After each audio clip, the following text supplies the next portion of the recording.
নমস্কার বন্ধুরা, ভিন্ন স্বাদের ব্যঞ্জনে তোমাদের সবাইকে স্বাগত। আশা করি তোমরা সবাই সুস্থ আছো। আজকে আবার চলে এসেছি একটা নতুন রেসিপি তোমাদের সঙ্গে শেয়ার করতে।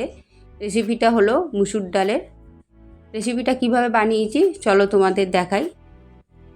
আমি 150 গ্রাম মতো মুসুর ডাল নিয়ে নিয়েছি, 3টে ডিম নিয়ে নিয়েছি।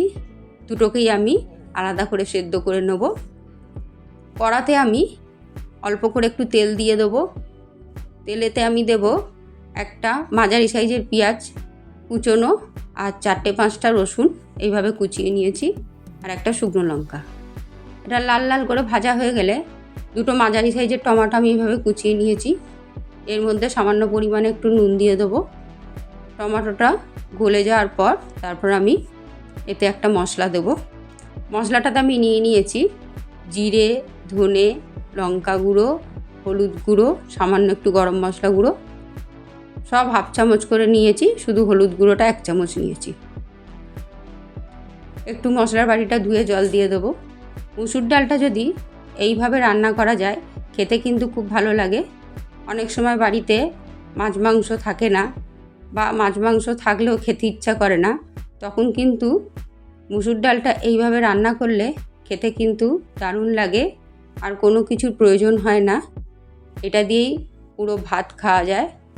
যদিও এটা ভাত, রুটি, পরোটা, লুচি সব কিছুর সঙ্গেই তোমরা খেতে পারো। ডালটা ঢেলে ভালো করে নাড়াচাড়া করে আমি সামান্য পরিমাণে একটু নুন দিয়ে দেবো। টমেটো দেওয়ার সময় আমি একটু নুন দিয়েছি, তাই এখন নুনটা একদম পরিমাণ মতো দেবো। তোমরা তোমাদের স্বাদ মতো নুন দিও। আবার একটু নেড়ে চেড়ে নিয়ে আমি এর মধ্যে পরিমাণ মতো জল দেব।